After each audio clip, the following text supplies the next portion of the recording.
Al no existir escritura, la literatura aborigen se basaba en una transmisión de medio oral.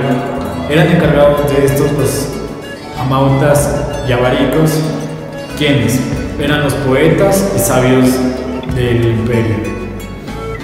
Estos poemas básicamente se trataban y hablaban sobre dioses, fenómenos naturales y la sociedad. Y al llegar el español dentro de nuestra sociedad, se cambiaron por temas de opresión y tristeza.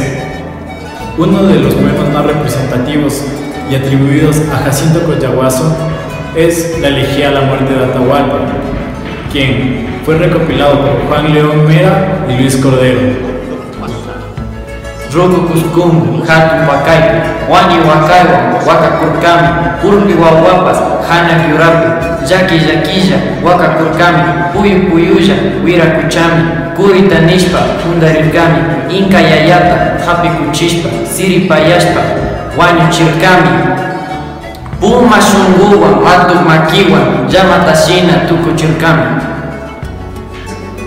En el grande guapo, el cágaro viejo, con llanto de sangre lamentando está, y arriba en otro árbol, la tórtola tierna, con pesar intenso sus gemidos da. Como niebla espesa vinieron los blancos, y de oro sedientos llenáronse aquí. Al padre Inca luego duros apresaron, te hirieron en la tierra, le hicieron morir, con fieras entrañas, con garras de lobo. ¡Ay! Le destrozaron como un recental, granizo caía y el rayo brillaba, y oculto el sol era toda oscuridad.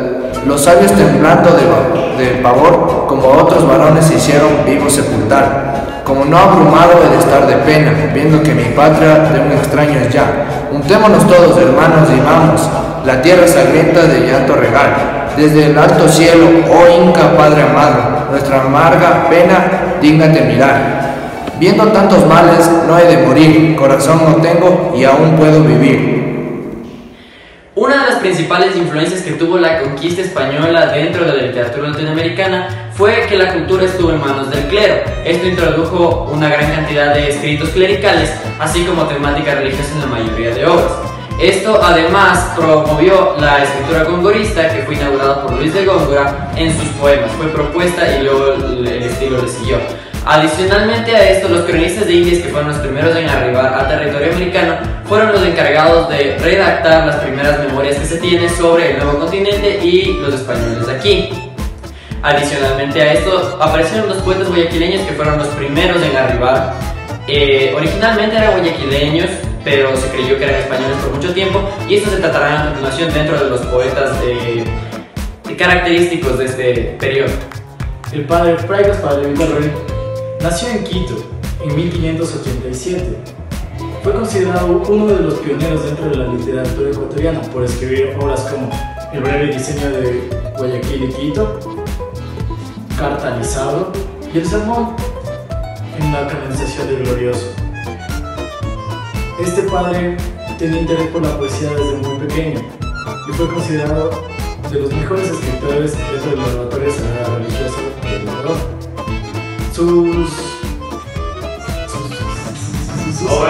Sus obras se basaban literalmente en la religión, en el amor y en las poesías de religión y el amor.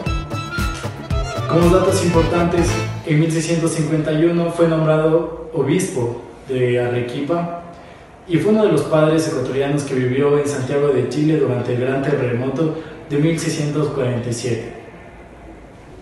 Ahora vamos a hablar del padre Juan Bautista Aguirre y Carbo.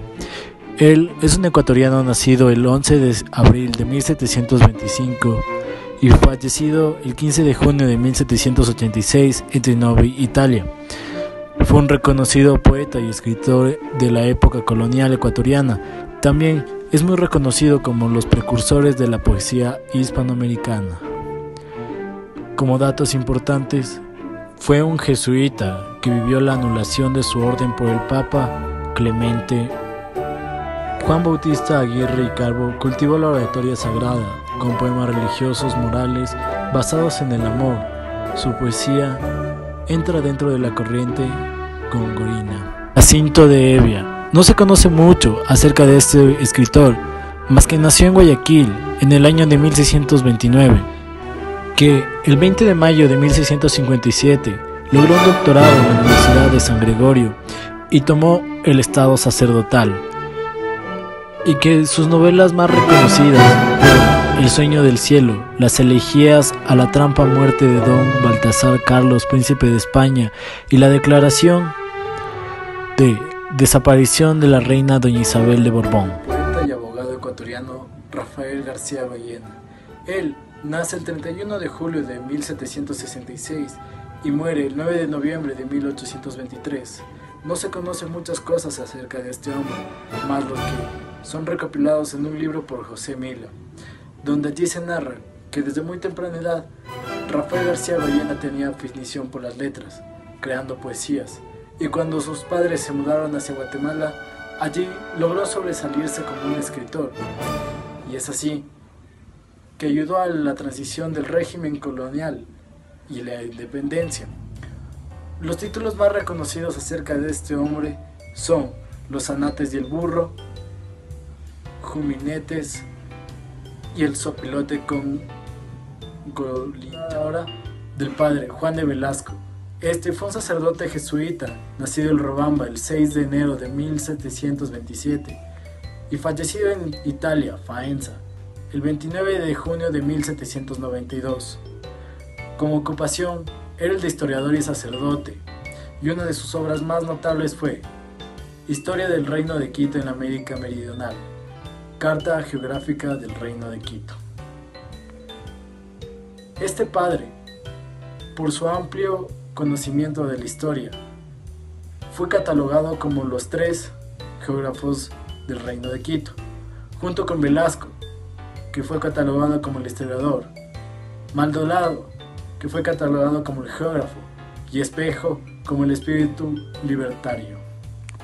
La época independentista fue una de las más características de toda la historia de la literatura ecuatoriana, puesto que promovió los temas de derechos humanos, libertad y revolución. Estos fueron escritos por 3 autores de importancia que van a ser descritos en la posterioridad. La época independentista es una de las más movidas, puesto que tanto la prensa como las obras escritas fueron importantes y esenciales para motivar al pueblo a continuar con las campañas. Bueno, yo les voy a hablar acerca de Eugenio Espejo. Nació en Quito en el año de 1747 y murió en el año de 1795.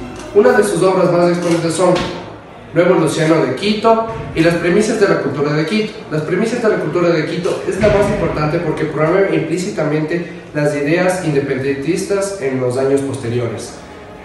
Nació en una familia humilde, de extracción humilde, y se crió en el ambiente de hospital de la misericordia de Dios. Se le atribuyen también a Eugenio Espejo las cartas teológicas. En 1722 ejerce la medicina en Quito por primera vez, y en 1762 se graduó de bachiller y maestro de filosofía en el colegio jesuita San Gregorio. Es un exponente máximo de la ilustración americana.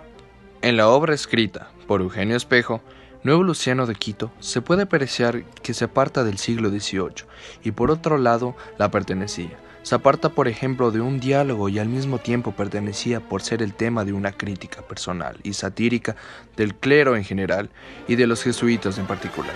Para escribir esta obra se sirvió del Sermón de Dolores, predicado por el doctor Sancho de Escobar en la Catedral de Quito, en donde había sido calificada como excelente. Espejo ridiculizaba la educación jesuita del predicador y fruncía el ceño sobre su oratoria rebuscada, con excesivas citas en latín que oscurecían el pensamiento. Espejo criticaba en esta obra los temas de enseñanza por los jesuitas en Quito. Bueno, yo les voy a hablar acerca de José Mejía Lequerita. Nació en Quito el 24 de mayo de 1775. Fue un gran filósofo, teólogo, abogado y médico. Fue uno de los más populares representantes americanos, destacando su elocuente oratoria, y fue también un gran defensor de la libertad de expresión. Podemos destacar también que fue un gran orador quiteño, poseyó la elocuencia, sagacidad y inteligencia. Expuso acerca su tesis sobre el hombre, denunció también los crímenes suscitados el 2 de agosto de 1810 en Quito, y también exigió su breve castigo. podemos destacar que murió el 27 de octubre de 1813. En el discurso creado por José Mejía Lequerica, La igualdad ante la ley, la preservación de la libertad individual, que fue pronunciado en la misma ciudad de Cádiz, España. Este fue una de sus mayores contribuciones filosóficas para Latinoamérica. En este discurso se habla sobre la igualdad de los ciudadanos ante la ley. Ningún ciudadano debe ser acusado de crimen sin un respaldo que lo compruebe de lo que es acusado.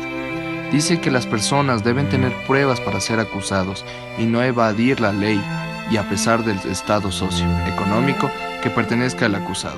Mejía también habla sobre el abuso de poder y cómo afecta a las personas en sí. José Joaquín de Olmedo fue un gran escritor ecuatoriano. Nació el 20 de marzo de 1780 en Guayaquil.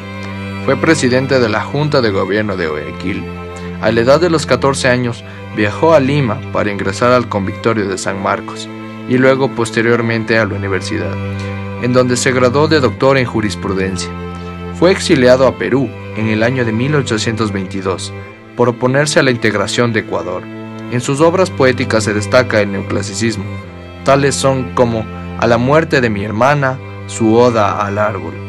Falleció el 19 de febrero de 1847 en Guayaquil. En la obra de José Joaquín de Olmedo, Canto a Bolívar, se relata la victoria de las tropas independentistas sobre un ejército español en principio muy superior, hecho que cautivó a los lectores de aquella época. El poema, construido mediante recursos clásicos, hace de Bolívar el máximo exponente de la cultura hispanoamericana.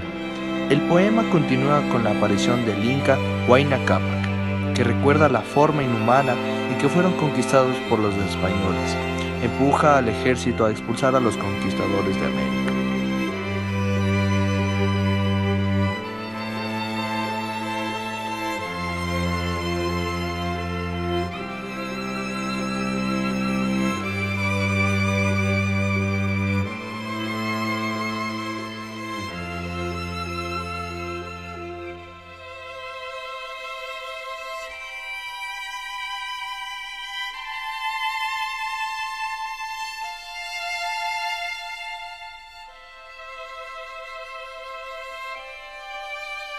El primero de los autores reconocidos dentro del periodo romanticista de la época republicana del Ecuador fue Miguel Riofrío Sánchez, el cual fue un lojano nacido el 7 de septiembre de 1822 y fue criado por la familia de su padre.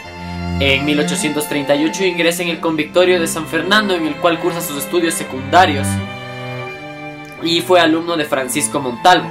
Además de esto, en 1840 ingresa en la Facultad de Derecho y Jurisprudencia de la Universidad Central del Ecuador. Fue alumno de Pedro Ceballos y de él sacó sus ideas liberalistas. Esto va como dato curioso. Además de esto, se convierte en abogado en el año de 1844 y fue empleado del Ministerio de Relaciones Exteriores. Además de esto, viaja a Piura y a otros lugares del Perú y funda algunos periódicos, siendo sus obras más importantes La Emancipada y María, las cuales tratan de drama colonial, de vida galante de damas y de caballeros, así como otros problemas de la clase oprimida. Su muerte fue en 1879 y, como dato interesante, se encuentra que fue compañero de García Moreno, con el cual discrepó mucho, y La Emancipada es la primera novela considerada completamente ecuatoriana como república. El siguiente es Juan León Mera Martínez, el cual fue un ambateño nacido el 28 de junio de 1832. Este fue abandonado por su padre incluso antes de nacer y fue cuidado en la hacienda de los Molinos cerca de Ambato. Estudió en casa con su tío abuelo y con su tío, los cuales eran activistas políticos bastante fuertes.